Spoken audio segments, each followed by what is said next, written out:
I was listening to the story about, it was a story of a family in Washington, and the little boy called the Bigfoot the Cowboy Man. And he had, apparently it had made an effort to steal this kid. And it hit me. My children were in that playpen behind me with nothing but a mosquito net over them. It could have crept up behind me and taken both of my children, and I wouldn't have known.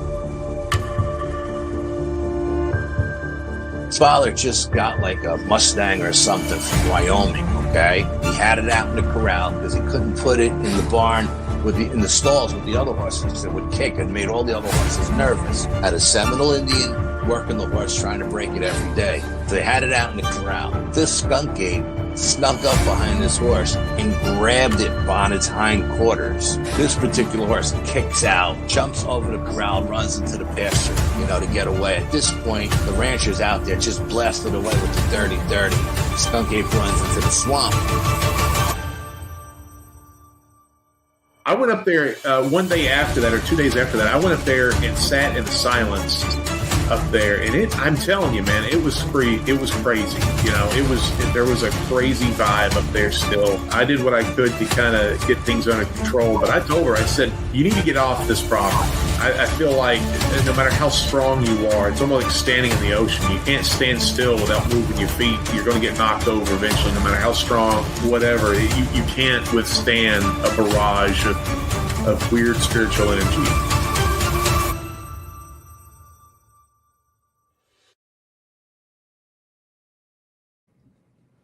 What's up, everybody? Welcome back to Paranormal Odyssey. I am Wayne, your host, joined as always by my partner in crime, the lovely and talented Miss Tiffany S. Duran. What's up, ma'am? Tiffany S. Duran. Glad to hang out. You liked that, didn't you? I did. What's going on with you, ma'am? Anything interesting happened since I seen you last? Oh, just handling business today. Handling some business. Business. I know some stuff happening with the recent dog situation, but you can't talk about that. Yep. No, I don't know. I mean, we go back to court on March 19th for an administrative hearing. And so it's just going to be a year of court, I think. I know. And I was telling you earlier, our regulars that know the story, everything that Tiffany went through, it was just horrific. It was terrible. If you threaten this MFer with some jail time, I think some shit would happen. And I don't know why. I don't know why they want 6 months or a year in jail, or put your fucking dogs up. I'm saying, I'm not asking for much, bro. Yeah, for those of you that don't know, Tiffany, her and her family adopted this brand new dog. He was awesome, and didn't have him. How long did y'all have him? 3-4 days? We had him 5 days. 5 days, and the neighbors' dogs came into their yard and killed it in front of Tiffany and their daughter, their 15-year-old daughter, Carrie, which were trying to break up the fight, which also had to go to the emergency room. Yep, I had to get stitches, and we had to have rabies shots. Yeah, it was a round of rabies shots that we had to have because the dog wasn't vaccinated. He went under our chain link fence and wreaked havoc. Yeah, it didn't kill him right away. He suffered. He went through so much pain. There was blood everywhere. Oh my God, it was a nightmare. You had to take him to the vet, and they had to put him down, right? Yeah, we did. That happened on the 2nd, and on the 3rd, we made the decision based off of, blood work. And we, for court, we pulled all the paperwork and all the medical stuff with his lab work. And I mean, it would not have made sense to save him. And long story short, guys, this bastard is still letting his dogs run free. Yeah. The dog in question, though, I can say, was put down. Okay, I did not know that. Yeah, they did put him down. Okay. But anyway, I hope all they get straightened out because you guys were awarded some money that you're probably never going to see. Yeah. But God is good, and He will just carry us through the way that we need to be carried through, and He knows the ending outcome of everything. So we just do what we need to do and handle business. And I wasn't expecting to go into all of that, but it's fine. It's okay. you sent me that message this morning, and I just couldn't help but think, threaten him with some jail time.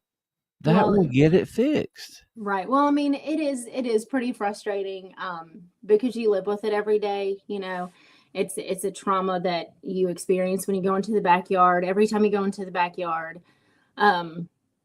it's just one of those things. And you probably hear Cooper. He's talking. So, but he's our newest hound. But he's settling in nicely. We've had him for almost a month now. So yeah, he's a good boy. He's running. Old Red. Old Red. He's a young buck. All right, we're gonna jump into paying some bills real quick because I cannot wait to get to our guest. Oh, me either. He and I and Tiffany were talking for like 15 minutes before the show, and I was telling Tiffany I wish that we could have been recording then because it's all just good stuff. I mean, this guy, he's very intelligent. Dr. Russ Jones, you guys know who's coming on. He's a chiropractor out of West Virginia. And just super, super awesome guy. And we're going to get him out here in just a second. But unfortunately, we have bills to pay. So we're going to do that real quick. Yes. Anybody new tonight to the show? We are very happy to have you. Before you leave, please, please, please hit that subscribe button. Help Miss Tiffany and I continue to grow this show. Sorry, I was responding to my bestest buddy, Chris, and that's my bad. If you would like to be on with Wayne and I, you can reach out to both of us, Wayne at paranormalworldproductions.com or me, Tiffany at paranormalworldproductions.com, and we can get you on the schedule for March. As you heard her mention, paranormalworldproductions.com is our website. If you head over there, you can check out all of the shows under the studio's umbrella. This one, Sasquatch Odyssey, that Bigfoot podcast, the getting ready to relaunch the brand new true crime show. All kind of cool stuff happening over there. Pick you up some merch, sign up for the Bigfoot newsletter, but you can't do any of that unless you head over to paranormalworldproductions.com. And as always, if you have any questions for our guests, which I know you guys will because you're killer question askers and we love it, just put them in all capital letters. We highlight them throughout the show and then do a rapid fire Q&A at the end of the show. And I would love to highlight your questions. Just put them in all capital letters, please. All right, guys, want to invite everyone to check out manimalresearch.org. That is my organization that I founded back in 2019. Miss Chris Blaylock has got the new website up and going. We do we do Bigfoot investigations here in the Southeast. We have members in several states. If you would like to become a member and help us get out there in your area and do some investigations, I would love to talk to you about that. Been talking to a couple people last couple of days. I think we're going to be signing up in the Missouri area, which is going to be pretty cool. But yeah, also if you're having activity on your property and would like to have someone come out and check it out, we would love to do that. There's never any fee for our services, ever. So yeah, we would love to. If you want to contact us with any of that, please get in touch at manimalresearch.org. All right, you want to tell them about our memberships? I sure can. You put me on the spot again. I was muted and everything. Yeah, sorry. I promise I'm a professional. We have our $1.99 membership. We have our members only Discord, members only lives. We've been talking about doing a members only movie night. And Wayne and I just decided this past couple of shows, the double headers that we recently did, to do a February free for all giveaway. So for all of our current members, they will be listed in the giveaway. And then any future members who join our family, our little PO Freak family, your name will be entered as well. So we will work out all the details and get you all of that information, but everything can be yours for only $1.99. Less than a can of soda, less than some beef jerky. I mean, you get so much stuff for $2. Yeah, members only lives that we do, a few a month, where we just hang out and watch videos. It's awesome. It's a really good time. Hope you guys will take advantage of that. And lastly, like Mr. Alex Schmidt says, best $1.99 you could ever spend. I agree, buddy. All right, lastly, before we get to Dr. Russ, if you guys notice at the bottom, we have our Venmo and Cash App. What is that the one that we got up there? Well, it was the super chat, but yeah. There we go. A lot of you guys help us out with the super chats. We appreciate that so very much. I believe Goonie Goo Goo hit us with one a little while ago. Thank you, sir. But YouTube locks their fees. They certainly do. They 30 to 40%. I'm not even sure. And you got to wait a month before you get it. So if that's a route you would rather go, that's fine. But if you don't mind, we would rather have you help us out with the Venmo or the Cash App that comes directly to us.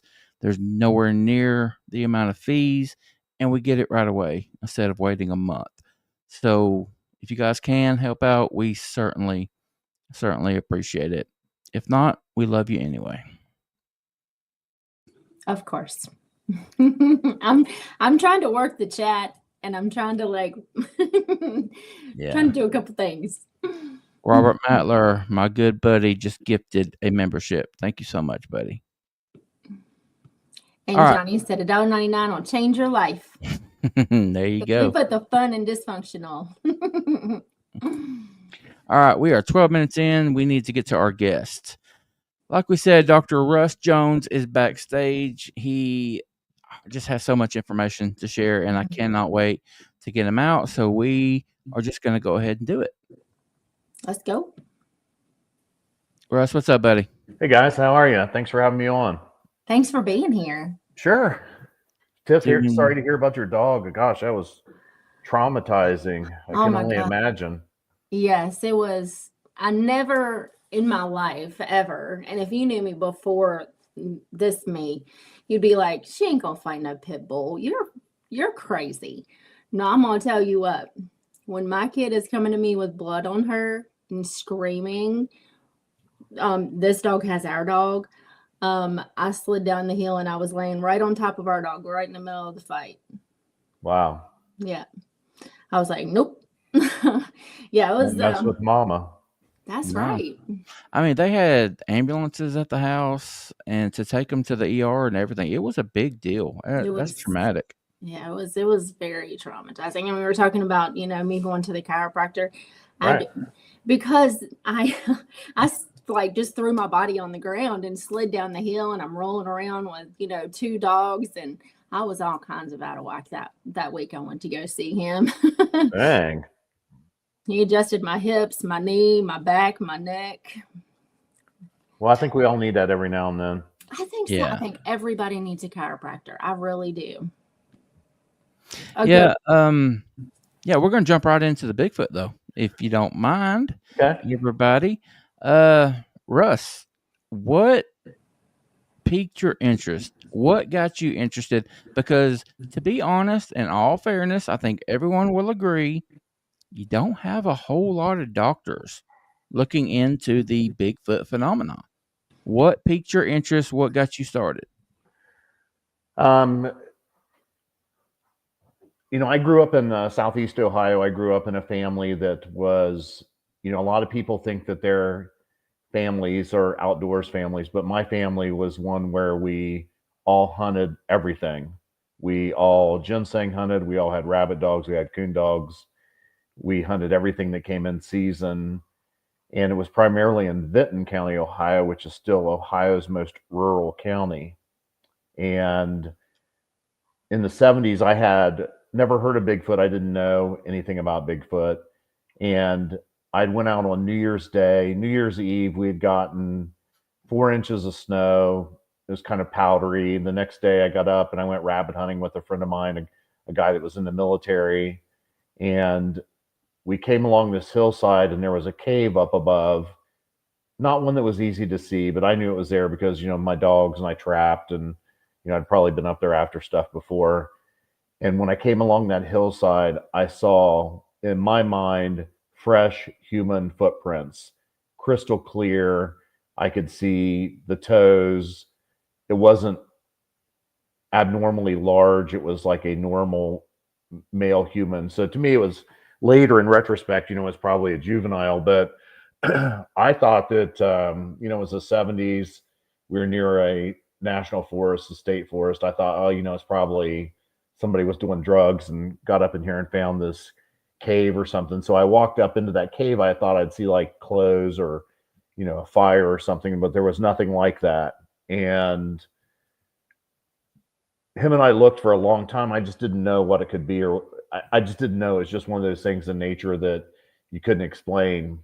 Later that year, about maybe 3 miles cross country from there, I was fishing at a beaver dam that no one knew about but my family. It was about a mile back into the woods in this little creek that, there was just no one was back. There was no reason for people to be back there.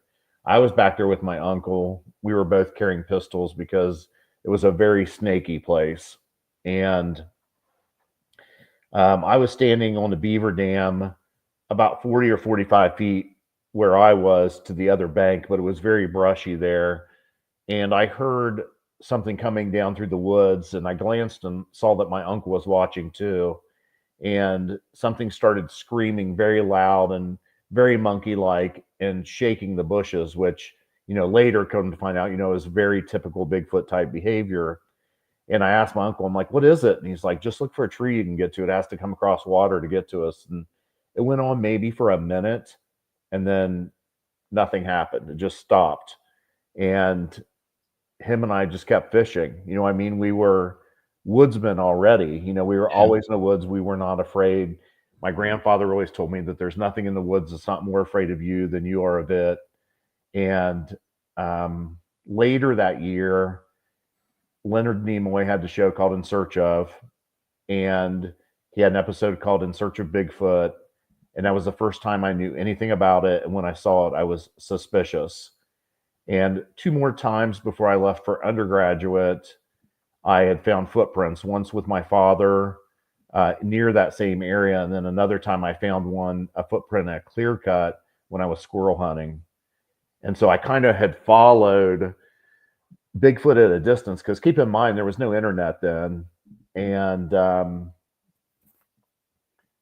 there wasn't that many Bigfoot books around there. It was just something that you would hear about every now and then. Yeah. There wasn't a really good, easy way for people to put things out there until I think it was like, early 90s that Matt Moneymaker started doing stuff with the BFRO, and that was the original primitive internet type thing. But when I got down here and got in practice, and I came to West Virginia to practice, and I stayed interested in Bigfoot always.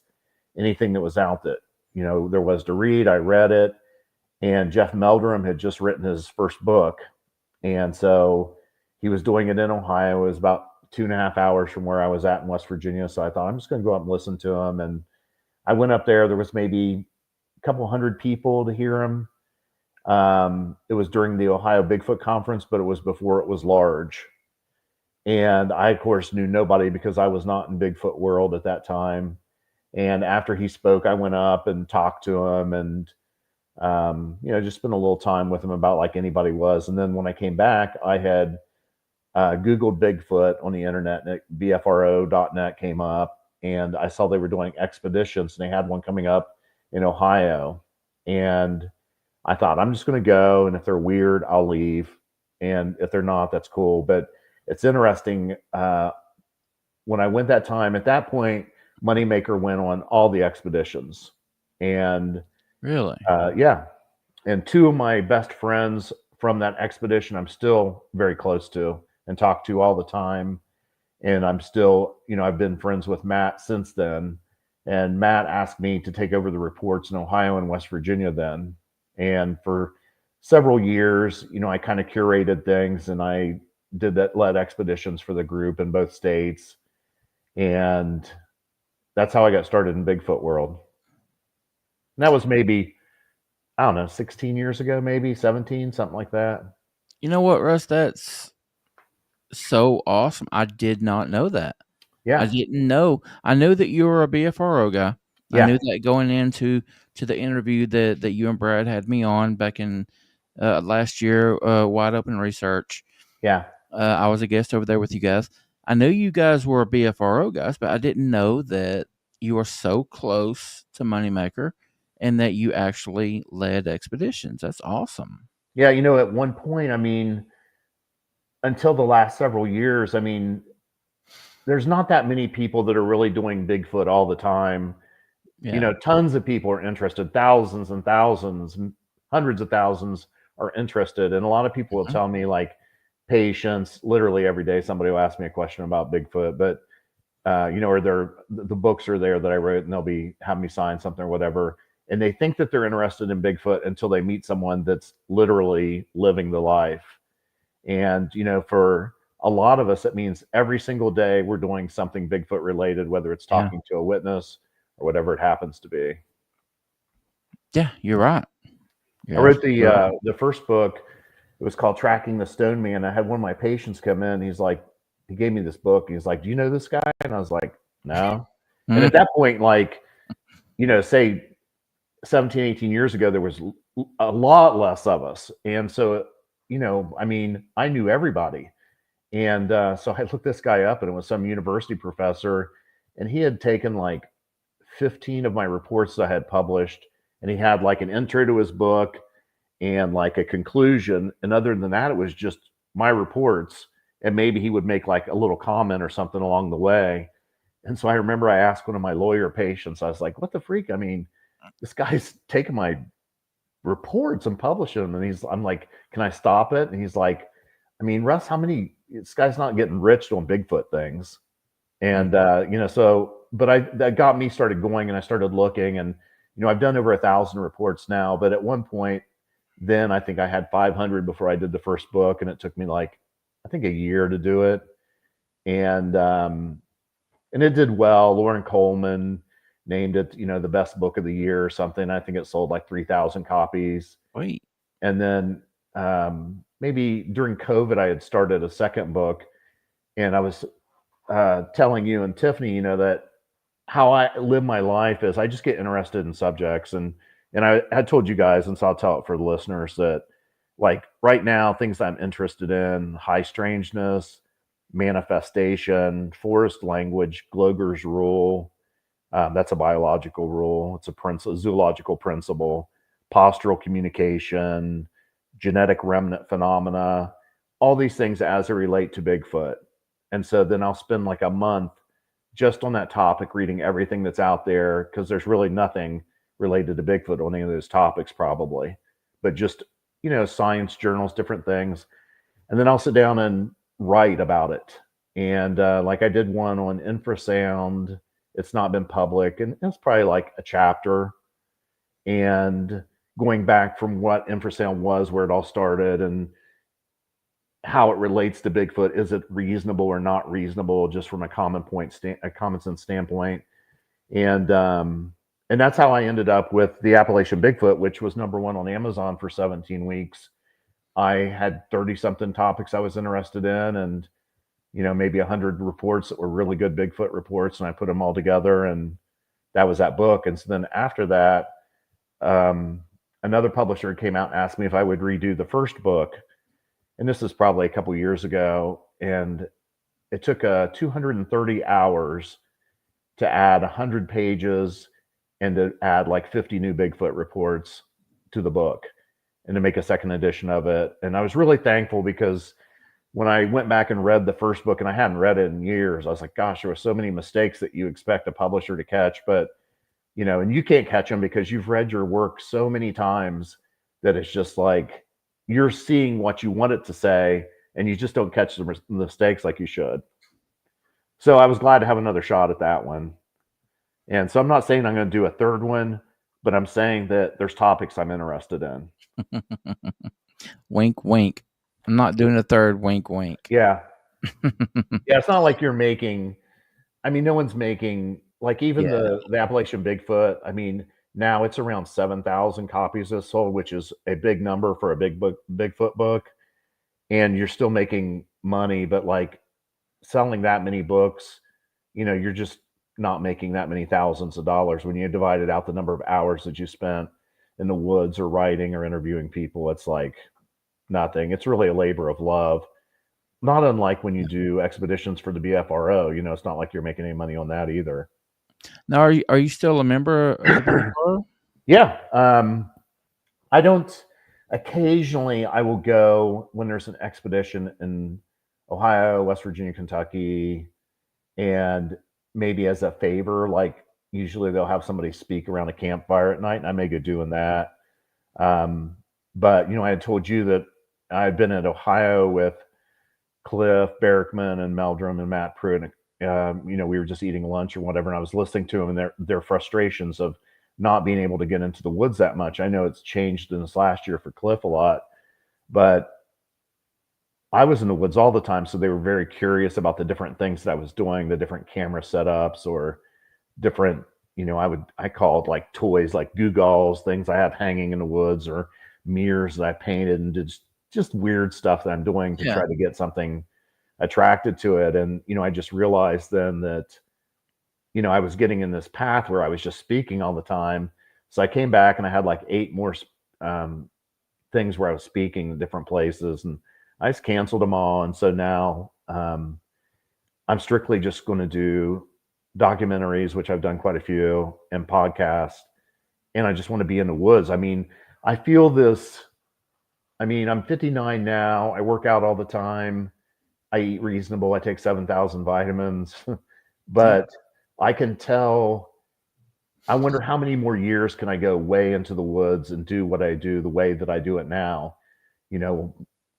So I just feel this sense of urgency, and I see some of the people in the Bigfoot community that are well known now, and a lot of us are getting older, or some of us have had health issues or whatnot.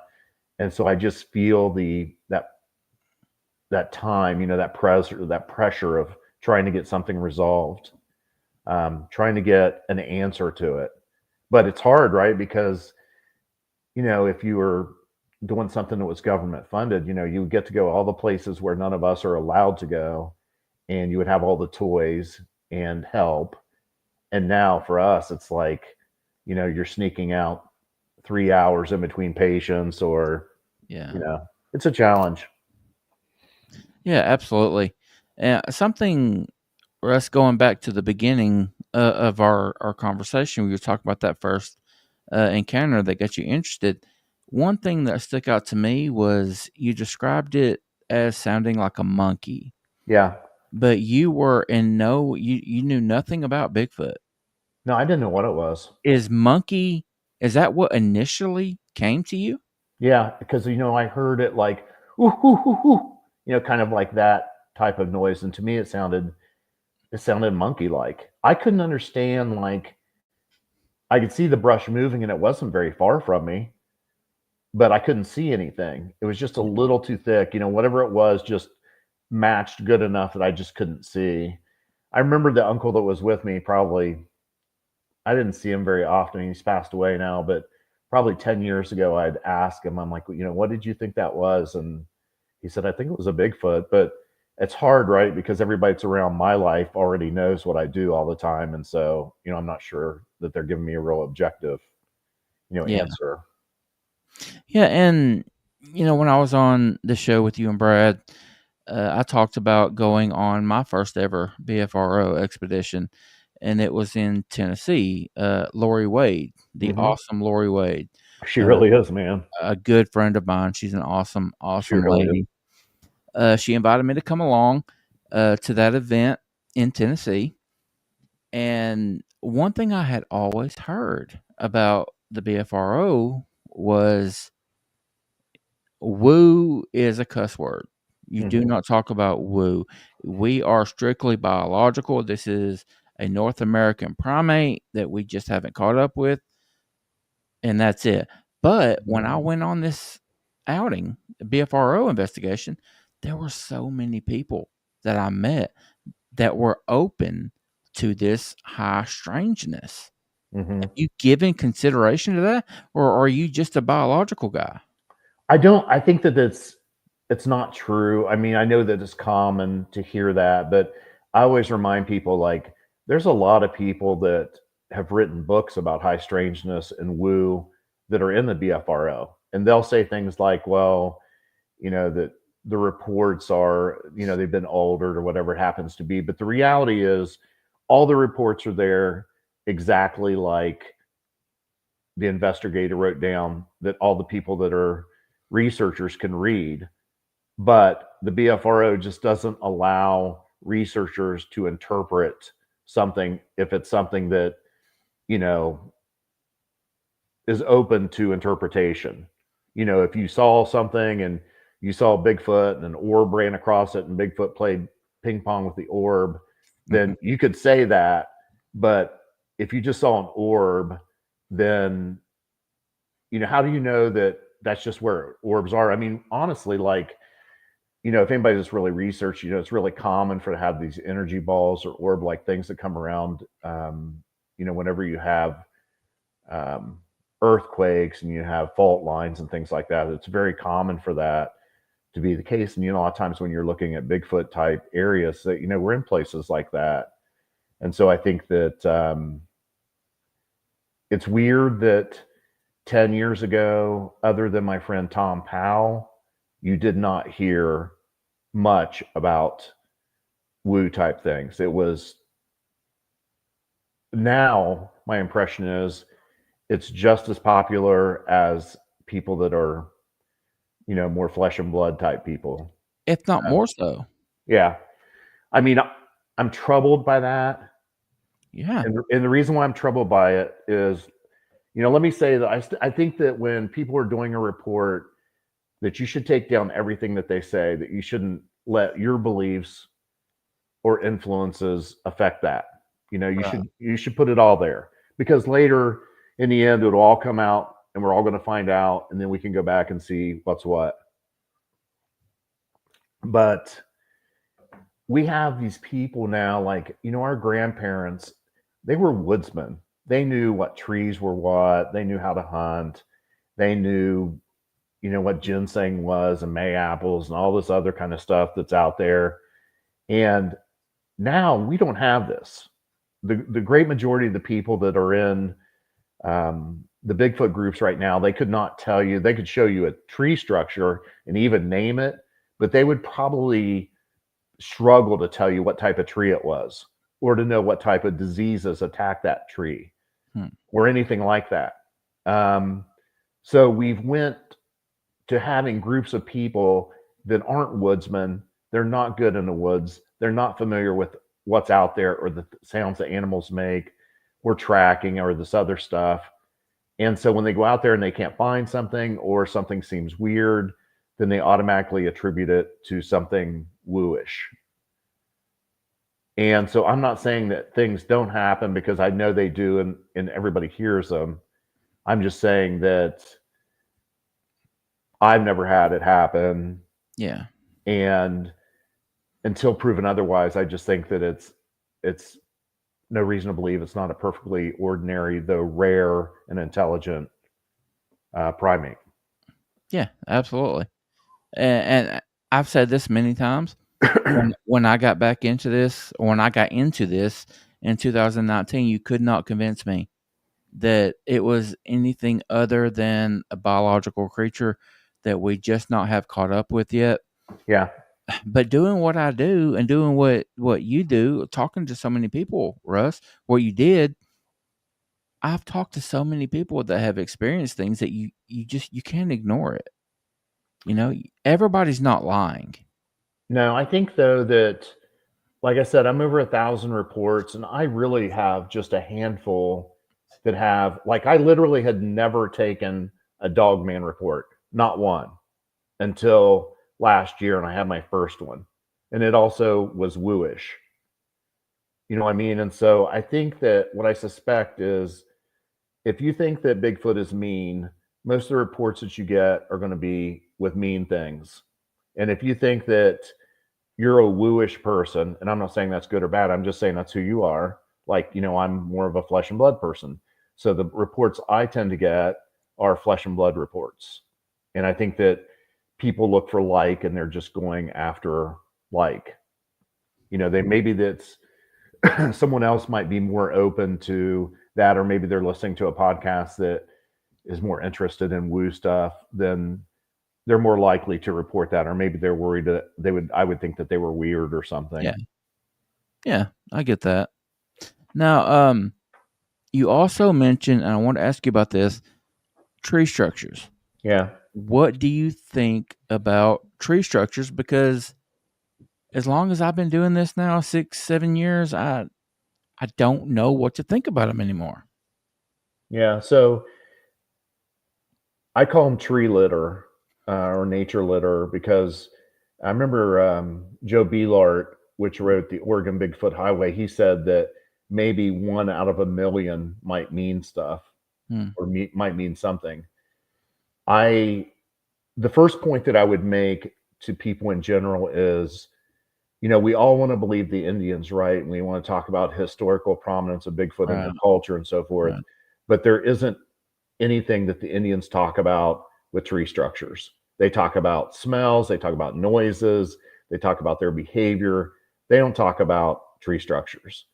Do you think that the people nowadays are such better woodsmen than Daniel Boone, the pioneers, Simon Kenton, these guys that lived in their lives dependent upon it, and the Indians, but somehow we recognize things in the woods that they didn't?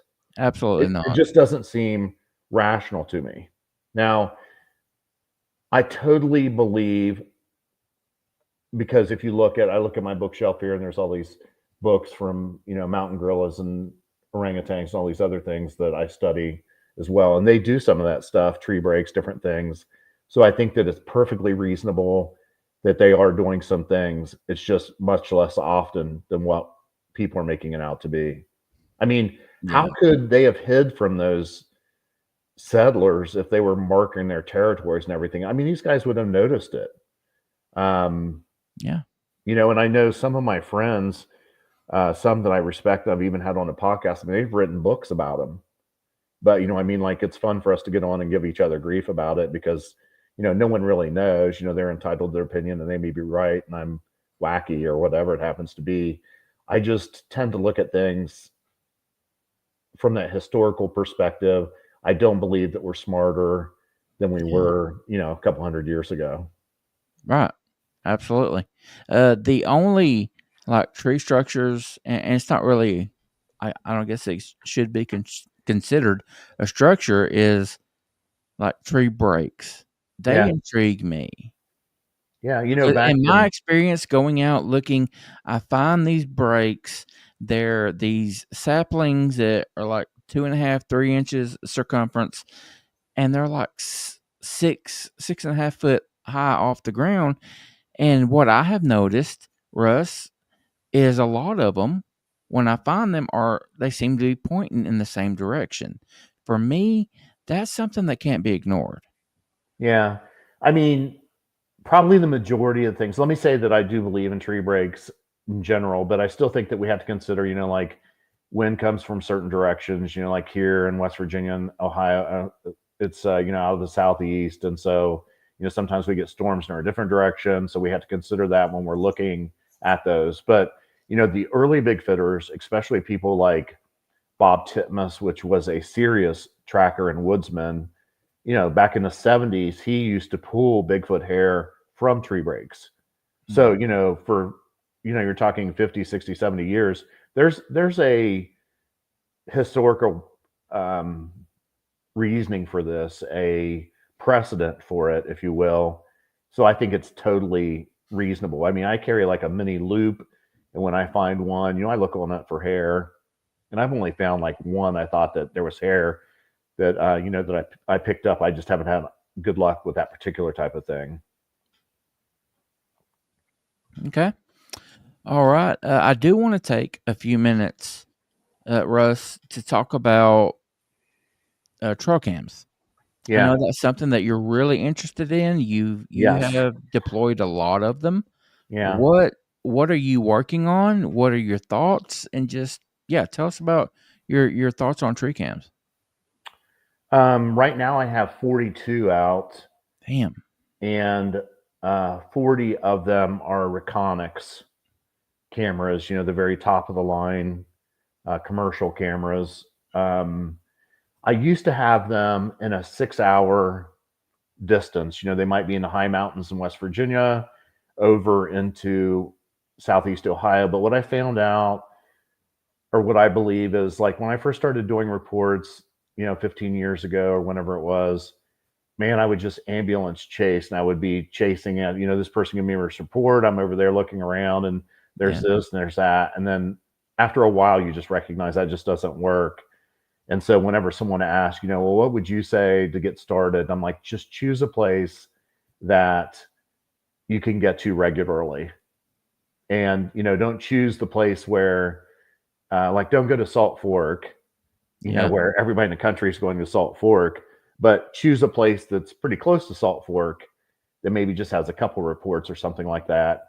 But nonetheless, some place that you can get regularly, because if you can only get there a couple times a year, it's just not enough to make, a difference that way. Because, when I go into a new area, I would be going in, and at first I would walk all the trails, if there are trails, then I'd walk all the ridges, then I'd walk all the flats, then I'd walk all the creeks.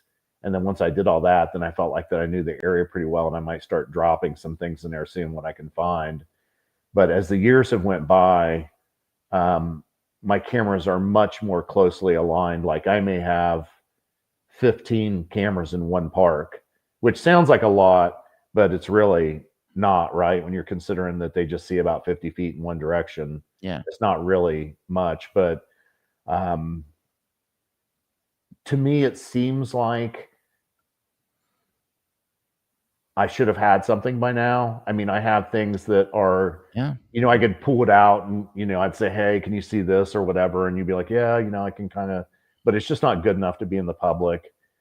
There's not that many cameras out there. And I know that, I told you that I could talk a little bit about what it would take or what that would look like in terms of covering areas, but I don't think that many cameras are out there. Most of the time they're set up very poorly. They're set up, after different animals, maybe like deer. We really don't know how Bigfoot move, because who's to say that they only aren't on the north facing hillside 1/3 of the way down the slope. And what reinforced that thought to me, I was listening to Cliff and Bobo's podcast. It was like maybe 2 weeks ago with Mark Marcel in there. Mark was talking about, he had went somewhere and he was doing a documentary, and I think it was in California, and they were leaving, and he saw 2 Bigfoot when he was leaving, and they all stopped and looked, and they stayed an extra night to come back. And he said one of the things that he thought was interesting is they crossed not where anything would cross. There was no reason to cross there. It wasn't a flat or a dip or a saddle or a ridge top, or it was nothing. And so I suspect that they're probably moving not how we think they're moving, because when I'm setting up cameras, I'm setting up where I think all the animals are going, and obviously that's not necessarily working for me. And then as time has went on, I mean, I've had interesting things happen, like my cameras leave. I have a lot of times I've started putting out peanut butter in jars after talking to Tom Shea in Kentucky, and he had convinced me to try it, and I had some interesting things happen with it that made me feel like it wasn't wooish, that that they were just smart, but probably 99% of the time nothing happened with it. So there's some studies out there. There was one here in the United States maybe, I don't know, a couple of years ago now, and then the Chinese government did a study maybe 10 years ago on game cameras, because they have some undocumented species over there in their rainforest, and so they were trying to figure out like which game cameras were best. But what we found out afterwards is that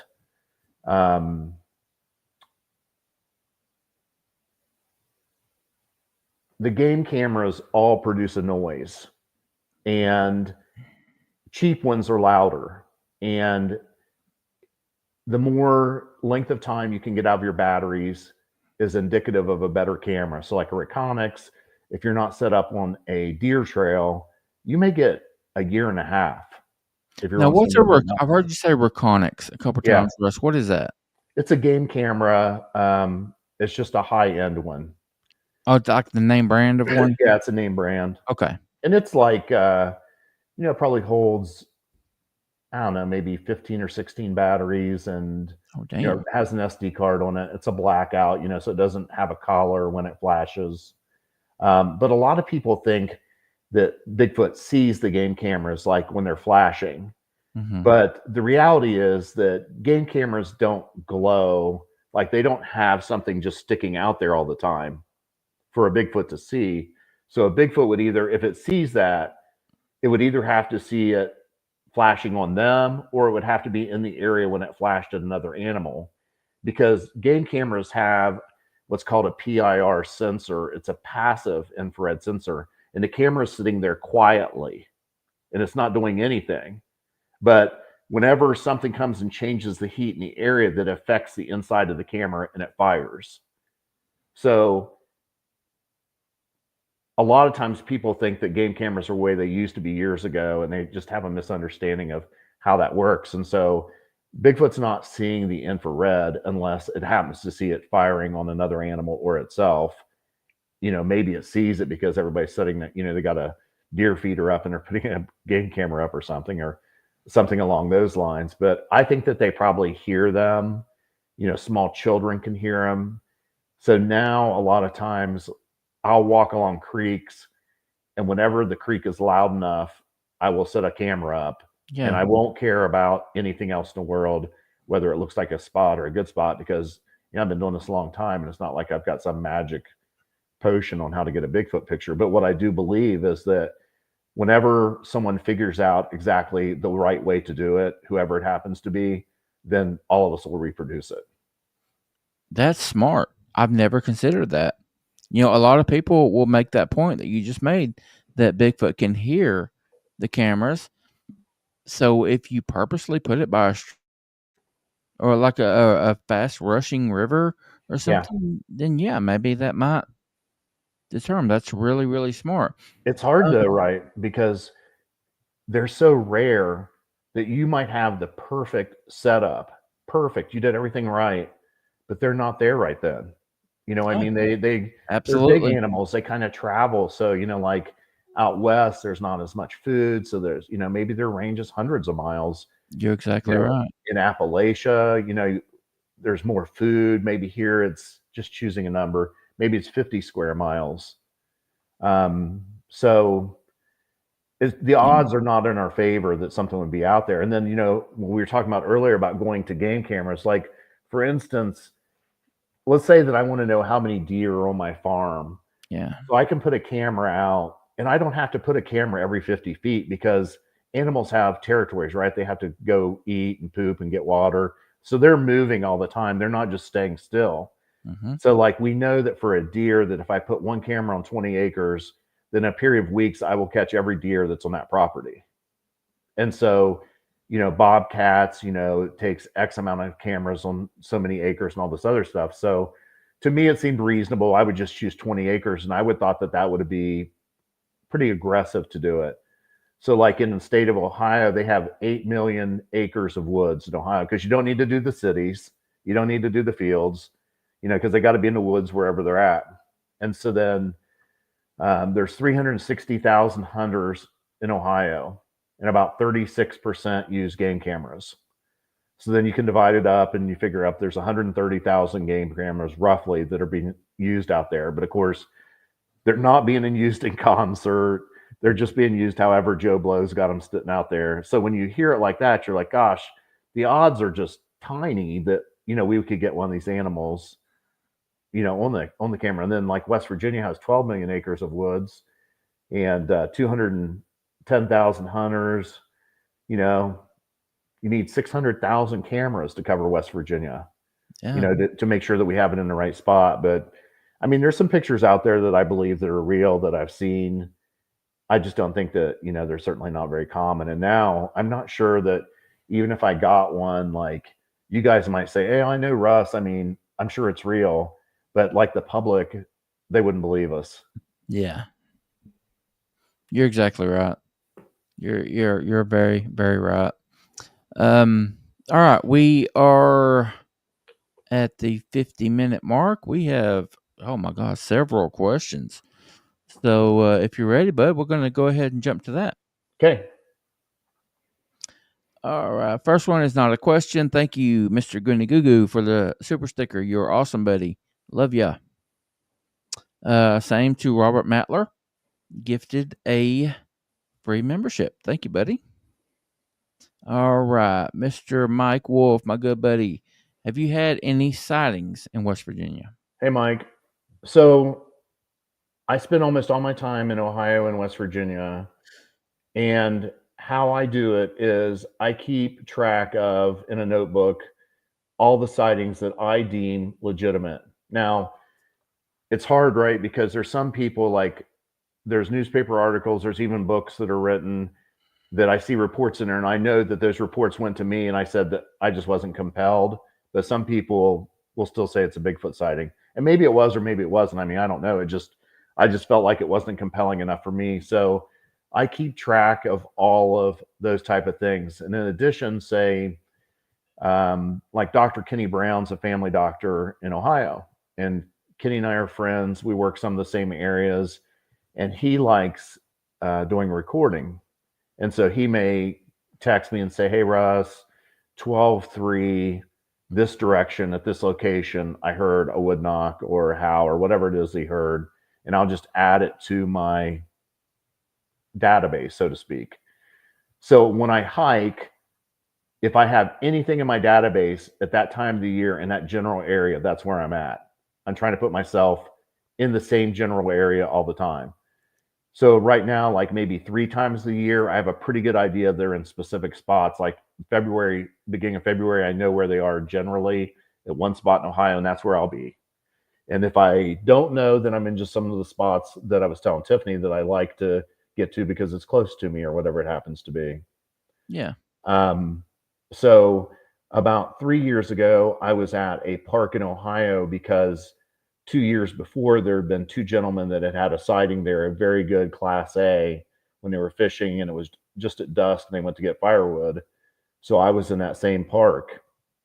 And so I was there. It stormed during the night. No one was there but me. And I could see, in the mud and stuff that no one was around. And when I got up on top of this hill, in Ohio, they'd probably say mountain, but, compared to what we see in West Virginia, it was a big hill. And when I got up there, my dog shades with me all the time, and I'm always carrying his leash around my neck, and he's loose, but he's always about 20 feet in front of me. He's a lab, and he's really well trained. He listens good. And I just glanced to my right, and there was a pawpaw patch there. And if you know what pawpaws are, they kind of grow in patches. And I saw in my mind a hiker, and I saw it was all buff collared from top to bottom, and I could see to maybe the waist, and from like the top to the waist, and I saw a neck roll. And so as soon as I saw it, I just went down on one knee and whistled, and Shade ran to me and I clipped him on because that whoever it is might have a dog, or they don't like dogs or whatever it happens to be. Well, when I stood up and started walking, maybe 10 seconds, I realized that what I had seen was off trail, and I went running over there, and there's a ridge there, and I could look all around forever, and there was just nothing there. And so Matt Pruitt and I have talked about this before. You go into the woods, and your brain, whatever you see, will try to categorize in whatever is most likely. Right. And I have to remind myself all the time now, if you see something, like, make sure you're paying attention. Like one time I was in the woods, and I was way back in the middle of nowhere, and I heard this tree crack, and it wasn't very far from me. And I thought that was too loud to be a Bigfoot. And I just kept walking, doing my thing. And then later I was like, why wouldn't you just walk the freaking 10 feet over there and freaking look? You know what I mean? But you just get it in your head, and you're just categorizing these things. So after that, then I started carrying a GoPro on my hiking staff. And I've trained myself now that whatever way I'm looking, my staff just points. And I have not had anything happen since then, but I faithfully use it all the time I'm in the woods. So sorry that was a long answer to No, you're good. because I know you said now when they get asking questions, it's kind of a boom, boom, boom thing. And my boom was long, so No, you're fine, buddy. My good buddy T. Roy in Tennessee. What is your favorite or most interesting BFRO case? I took this case. I'm not afraid in the woods at all. I mean, I never even carried guns for years and years. And then it got where I started finding a lot of pot. And so I started carrying a gun. And There you go. when David Pilates' books with Missing 411 started coming out, then, they make you more leery or whatever. And I know I'd sent some Absolutely. emails, exchanged some with him over the years. And I just thought, well, so I started carrying. And then there was a time about maybe 2 or 3 years ago that I really felt like I was getting close all the time when I was in the woods. I was getting very close to where they were. And I started carrying a chest harness, a chest setup, because I wanted to be able to get to my gun quick. Not because I was trying to kill one, but I was just trying to, in case I had to protect myself or whatever happened to be. Now I do not feel like I'm getting close to them. And so I'm just wearing a normal pistol on my side. But I took a report from this lady in the Cherokee National Forest in eastern Tennessee. There you go. And she had not told the story. And her and I talked for about 2 hours. And she just sobbed the whole time that she told the story. And I remember that it really touched me. And then I was in the woods the next day and I was paying attention. I was looking around, I was looking hard, because of the story that she told me. But she was a high school senior, and she'd went to camp, and she'd camped in this area a lot and with her family, but she went there because she graduated from high school, and she went with her best girlfriend, and then some boys were meeting them the next day. And she said that when they park, it was like a 10-minute walk into this one remote campsite. And she said when they first got there that they thought somebody was back there because they heard something hit a tree. And, they didn't know anything about Bigfoot, of course. And so, they're saying, hello, hello. Well, they were going back and forth. And every time one of them would get back there, they would hear that noise. But she said they spent the night there. They didn't have any problems. They ate and just laughed and had fun. And the next day it was like maybe an hour and a half walk to this waterfall. And so they went there, they had fun. Nothing happened. They ate lunch. They're on their way back. And they're in a big, thick, not monoflora rose, but rhododendron patch. And, there's just this little pathway between the trail and there's a creek that's about, 30 yards away. And the girl had dropped her little thing that connects your watch, that straight pin out the back. Yeah. And it had fallen. So the girls had stopped and they were looking for it. And they were being quiet. She said, honestly, it's probably the first time we've been quiet in 2 days. And she said, but we heard somebody laugh. And she said, the girl said, it's the boys, they came early. They're trying to scare us.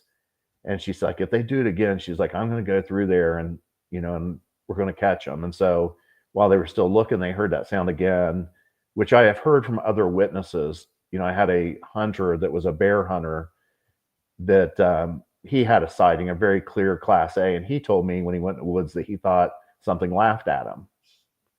And so the girls snuck that little path there over to the creek, not very far, like I said, like 30 yards away.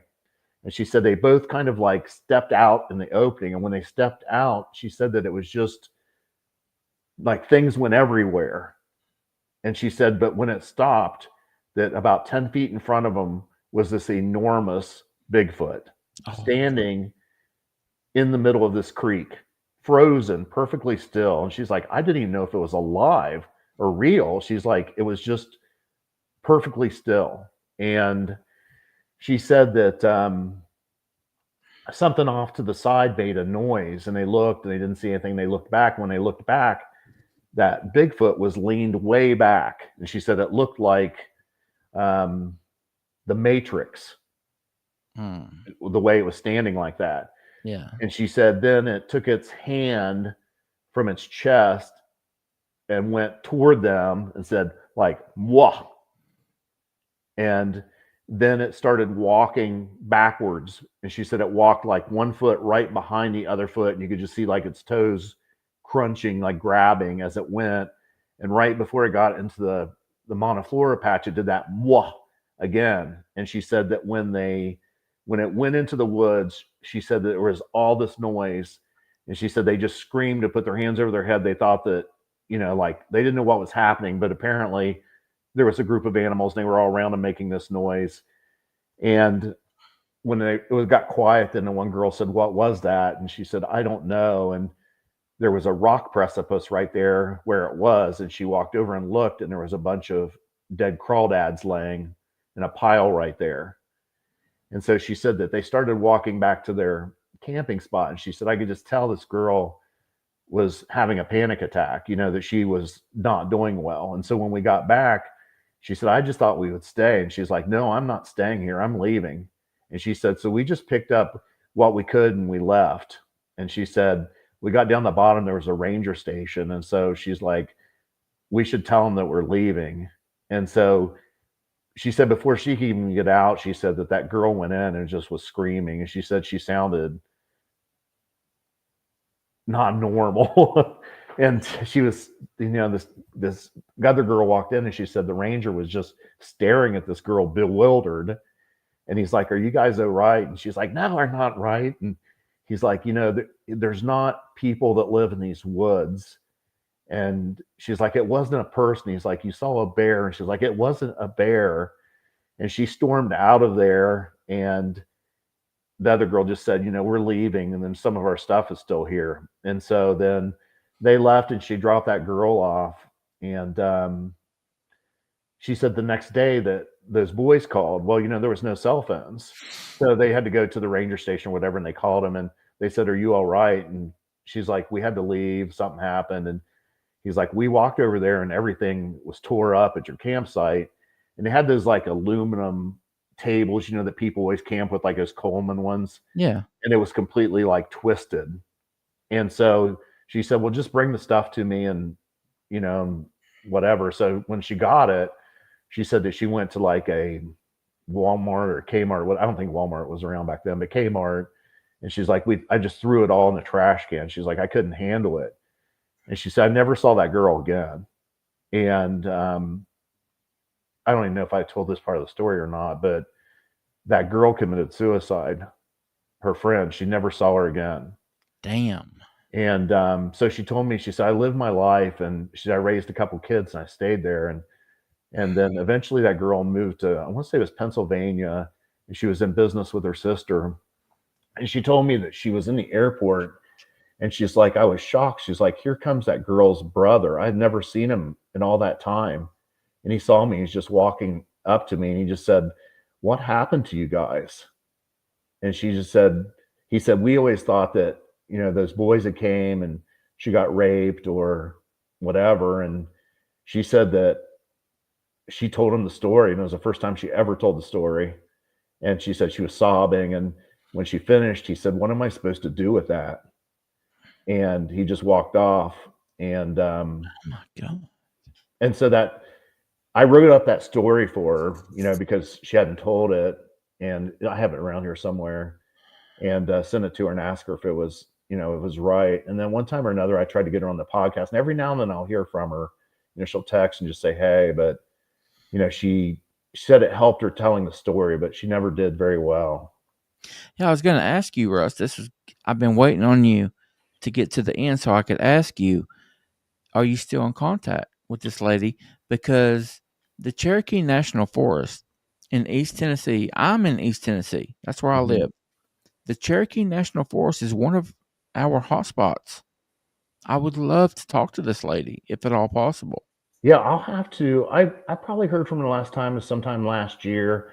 I thought about it because No, just to find out the area, just Yeah. the location, I wanted to find out because I went through there when I went down to Cherokee to do that documentary with Pruitt and Small Town Monsters. Mm-hmm. And I thought about her the whole time I went through there, because you're looking around. And I mean, it looks awesome, but, frankly, it's Appalachian. It all looks awesome. And You know, Uh-huh. it's such a good spot. But I wanted to know more specifically where it was at too. But I have not talked to her since then. I guess that was like April, so I know it's been since before last April. I'll have to Yeah. maybe reach out and see if I can get more something specific on Yeah, man. If you where it could, was at. I would greatly appreciate it.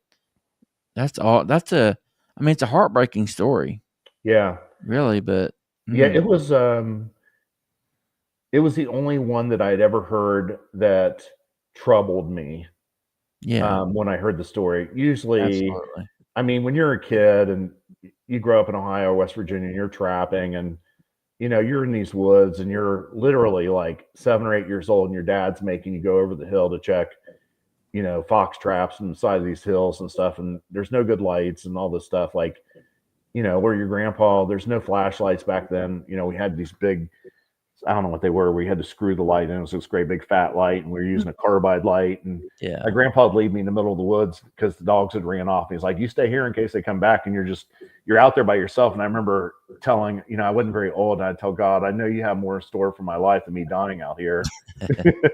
And so I'm not very fearful. I just have had to, I just spent a lot of time in the woods, and it's where I'm comfortable. But like I said, the next day after that woman told me that story, I was certainly paying attention to where I was at and not wanting something to sneak up on me.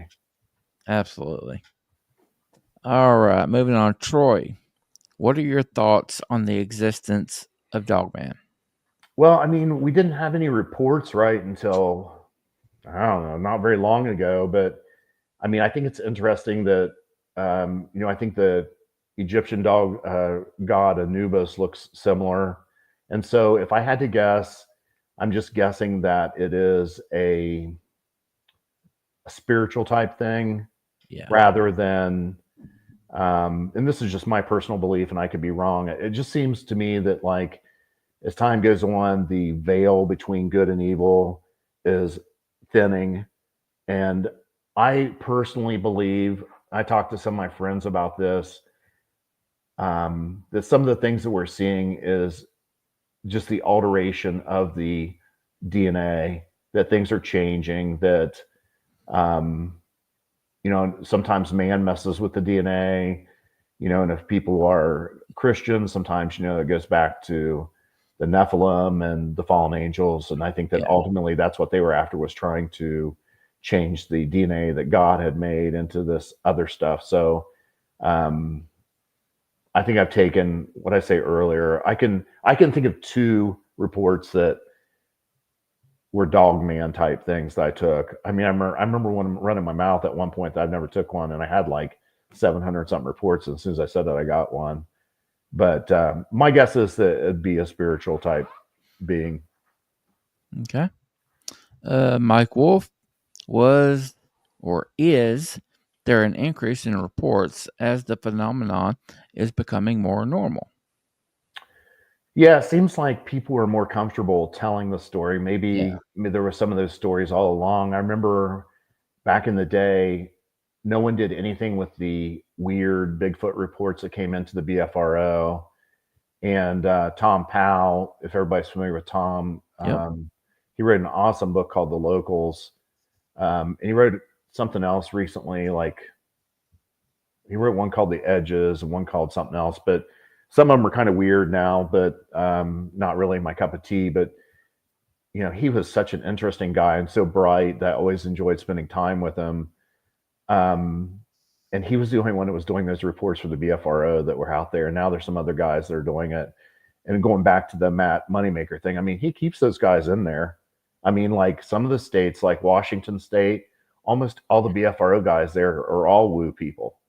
And I always thought it was interesting with Matt, like people either liked him or hated him, but every yep, single one of them was using his database. And almost all the people that people know started by going on BFRO expeditions.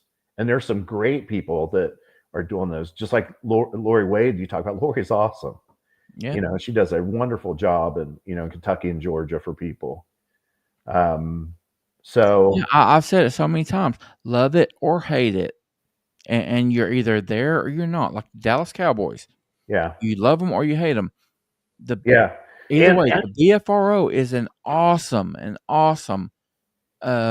way to find out. If I'm going into a new area, the first thing I do is go to the BFRO, pull up their map, the county, and see how many encounters they have. It's an awesome resource to have. and just think about that. I mean, there's like 80,000 reports in there, and there's like 1,500 public. You know what I Wow. mean? And then like in West Virginia, there's probably, I don't know how many there would be. I'm not even sure. But I mean, I've probably taken 600 in West Virginia, but I mean, hardly any of them are posted because, you know, it distorts some of it because like some of the states, like, is it Stan Courtney? It's out in Illinois. I mean, Stan is so active. I haven't heard anything from him for a while. I hope he's doing well and that his health is okay. But I mean, if you look at some of the things, like Illinois is one of the most active states. What's really not, right? It's just that they have this awesome guy there that's doing all these reports. Same way, like with Kentucky, I think Kentucky is a great Bigfoot state, but you got Charlie Raymond there, and Yeah. Charlie kicks some butt, and you know he's getting all these reports, and so then you have maybe other states like when I was doing the Appalachia Bigfoot book, you know, parts of like South Carolina are in Appalachia. They have like 4 counties. And some of the other states too, you know, just have a few. And so I was having to go back and visit some of those because there was no BFRO people there. And there was some awesome reports that were there that just weren't getting caught because there was just not enough people to look at them. And so I send a lot of letters out or emails out and different things trying to catch people. And here and there you'll catch them, but as time goes on, you just lose track. That's like when I did the first book. I didn't have any idea that I would ever do a book. And the publisher made me go back, like if I had a picture from somebody or whatever, and wanted me to get approval. Well, I mean, it was hard to catch the people. Like they just, you know, everything changed. So now whenever someone sends something to me, immediately I always respond, is it okay if I keep this and do something with it if I want to? And no one cares. But, Yeah. you know, now you just are more attentive to doing that. Yeah. All right. We got Ristel. Will wide open research be coming back? Hey, Ristel, hope you're doing well. I doubt it. I think we did like 80 episodes or something like that. Brad had some things come up. You know, he started a new business and, you know, there were some health issues in his family that he was dealing with. And unfortunately, some of that is still going up. So I don't want to never say never, but there's some other things out there that, you know, I've considered doing with some people that you would know that are well known or whatever, but it's just hard to find time to do everything. You know, I want to be in the woods so much that, Yeah. I mean, I really just feel like that it can be solved, but you know, I mean, we have to, you know, you got to be out there. Yeah, absolutely. And, you know, and I think a lot of people are doing valuable things that aren't out there, but, you know, for me, that's, you know, where I've been my whole life. And I think I could do it, but I just need more time. You know, it's unfortunate. It's like this. Yeah. Too bad we all have to work. Exactly. All right, Mike Wolf, seriously, you're in West Virginia. Mothman, real or fake? I think it's a spiritual thing, much like Dogman. You know, I know they're still having sightings. It's ironic, like I only live 30 minutes away from Point Pleasant, where Mothman stuff happened. I've never went to the festival. I've never been there and saw the little statue thing either, because I'm just a Bigfoot guy. But that would be my guess, is that, you know, much like the other person asked the question about, you know, it seems like the dearth of reports we're getting in now that, you know, have paranormal stuff. I mean, I think people are comfortable with it. I think another thing too that is people didn't like Finding Bigfoot. You know, I did that show a lot of times, but the reality is before that show, the public didn't even know that Bigfoot made sounds. Right. Because then when you're in a BFRO and Finding Bigfoot, I mean, we had literally thousands of reports. I've been in the woods my whole life. I know what every animal sounds like, and almost every report sounds like this. And I heard this, you know, and what are you supposed to do with it, right? It's like, it's not helpful, but people didn't know that Bigfoot made noises. It was just the people in the community. And now there's a lot more of us than what there used to be as well. Right. Nunya Biz. Guest. Do you believe BFRO has any credibility now? I think that the hard thing for the BFRO is, when I started, like Matt had to pick every person. So there was not very many of us in the country, like maybe, I don't know how many, maybe like 60 or something, 70. I don't know how many. There was nobody helping me with reports in Ohio. Darren Pavarnik was in the edge of West Virginia near DC, and he was doing some over there, but there was not that many of us around. And so Matt had to hand pick people, and some people wanted in over the years, and he didn't pick them, because maybe he didn't know them or who knows, whatever reason. And I think that people got hard feelings about that. And then, he became famous and had a show that a lot of people watched. And I don't think a lot of people really like that. But I mean, if you've spent time with those guys, and I've spent time with all of them, because they had that special episode like 2 years after the show. I don't even remember what it was called. It was a 2-hour thing. That. Yeah, and that was just my people. So they stayed here in Charleston, and we were just at the local park that I hang out here with, and they just went from here and interviewed witnesses, that we had around here and whatnot. And but over the years, I've spent a lot of time with all of them. I remember that usually like once or twice a year, I would go and lunch with Renee, and her and I would just go and talk. And I always liked her, and she was always trying to get me to treat her and get one of my massage therapists to work on her anytime that she was around. And Matt and I talk fairly regularly. Cliff and I still talk regularly. I don't talk to Bobo a lot, but they're legitimately as passionate as anybody would be. But the show made it seem wonky, and not the way that all of us would probably like to see it done. I mean, that show did so much for the Bigfoot community. It really did. A lot of people are mad about it, though. Like I heard Les Stroud. Yeah, I heard him say that he didn't like it and whatnot. And I know that when he did his Bigfoot series, like a lot of us thought that's really what Bigfoot people do right there. What he's doing, that's what all of us doing. We're not doing the Finding Bigfoot thing. But it really did open up a lot of things for us. So really across the country, when you go to these big events, the biggest conferences like, say Cryptid Con or the Ohio Bigfoot Conference or whatever it happens to be, the public and all the people there all love the BFRO, and they all love Finding Bigfoot. It's just the people in the Bigfoot community that don't like that. I remember Matt didn't want to come because I think he thought that people would kill him and stuff, but then he came and everybody loved him. He was a huge hit. And but I'm a diehard Ohio State fan, and we're kind of like that too. Everybody either loves us or hates us. I'm a Vols fan. Well, there you go. I'm done with y'all. I'm done with y'all. Yeah, so it's I think it's like that. I think that except for 96. 96. You remember 96? You wore those cleats that were too long. Hey, shh. It don't matter. That's funny. So I think that I'll be surprised if when something happens that it won't be somebody with the BFRO involved, because there'll be a good chance that you remember like Crittenden, Kentucky, that big deal with the Bigfoot and all that stuff still hasn't came out because it's under that. I mean, that was from a BFRO report.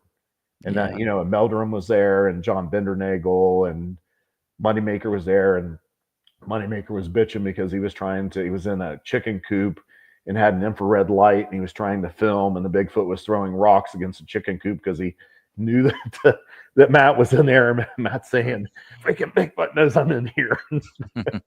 And so, that'll be it'll happen, something like that. It's like a couple years ago, I was standing on top of this remote mountain here in West Virginia, and I was looking around. I was like, what are the freaking odds of me getting in the right place? I mean, it's just so tiny. And so, I started to like be more active in social media, trying to find somebody that was having a habituation type thing where they were coming to their house. Right. And I was trying to skip all the me finding the Bigfoot and find some people that are already having it happen, and I can just go deal with that. Yep. And it made me think about the lady, it's the secretary for the BFRO named Caroline. She's in the Upper Peninsula, Michigan. And I remember one time, this is years ago, she sent me a message and she's like, hey, she named this town as like Milton. She's like, is Milton, West Virginia close to you? And I'm like, really close. She's like, I got a vet that says that they're on her property a couple times a year and she sees them and she'd like to talk to somebody. I'm like, all right, I'll call her as soon as I get done with patients. And before I could even finish with patients, she'd already left me a message and said, hey, she just has thought about it. She doesn't want anybody messing with her land, and she doesn't want anybody out there. And I think at the end of one of the books, I reached out to her and said, because I don't know who she is. And I said, if you're reading this, I want to talk to you. Because, I don't want to hurt them either. I just want to get them acknowledged. And, but there's people like that around us across the country, hundreds, maybe thousands, that see, if they haven't seen it, they just know something's around there, but they don't really know what it is. Yeah. And I think that's the answer is, finding one of those people. I think you're right. All right, Russ. Do you have anything that you're working on or have worked on that you want to promote? No. I mean, no. I mean, anybody wants to read the book's a second edition of Tracking the Stone Man's Out, and that's kind of like the start of what, how it all started for me and why I believe what I believe. And then the Appalachian Bigfoot, which is the one that did really well on Amazon. It's really a story of, I put Bigfoot reports in there that I like. And I think that one that I talked about, the scary one, is in that book. But I talk about things about when I go into the woods, what it's like for me and what I'm thinking about and what I'm seeing and hearing. And I'm talking about bird language and different things like that people have an idea about Bigfoot people and what we may be like, but we're just not like what people think we're like. And so I think those are interesting reads if people are interested. All right. I'll give you my email. It's dr like doctor, so it's Dr. RLJ, just my initials, at yahoo.com. If someone wants to reach out and they have a question or want to give me a report, I'm always like to hear about that stuff. Awesome. This was awesome, man. This was great. Well, good. I had a good time. It was fun for me. I haven't done one in a while. I did like maybe 200 as a guest and then 80 something as the show. And then when I took the break, this is the first one I've done. I know you reached out and I had been friends with you, and I just said, we'll reach out when it gets winter. And this is the first one I've done. And I've got some documentaries coming up. I did the one, if you're interested in the Small Town Monsters, in April. It just went on YouTube and is free now. And it's called On the Trail of the Giants. On the Trail of the Giants. And it has Matt Moneymaker and myself in it. All right. I will put the link to that in the show notes when we release this 2 podcast. And this is awesome, man. I appreciate you taking the time to hang out with us, and wish you continued success. Thanks, guys. I really appreciate it. Thanks for taking the time. Yeah, thanks for coming on. I know I was quiet, but the chat's been pretty busy. You're a very popular man. I don't know about all that, but I really appreciate it. Enjoy the rest of your evening. All right, we'll see you guys. All right, bye. That was a good show. All the good ones are just quick. It flew by. We're almost at an hour and a half. Yeah. Yeah, and we could have kept going. I hear Scarlett's in the background yelling for daddy is the only reason we're cutting this short. I wish we could have had him on a Saturday night when we could go 2-3 hours, Yeah. But he's awesome. This was a really, really good show. Our audience, thank you so much for the questions. There were several that I wasn't able to get to because of time. And thank you for being respectful. You always are. And the questions are always amazing. So. All right, Tiffany, say your goodbyes, ma'am. Goodbye. Thank you again for coming in, showing all your love and support, the super stickers, the sharing of the membership. You guys stay tuned for that. We'll have all that information for you soon. All right. Guys, we thank you so very much. Hope you enjoyed it. Until we talk to y'all again, y'all take care of yourselves. Take care of each other.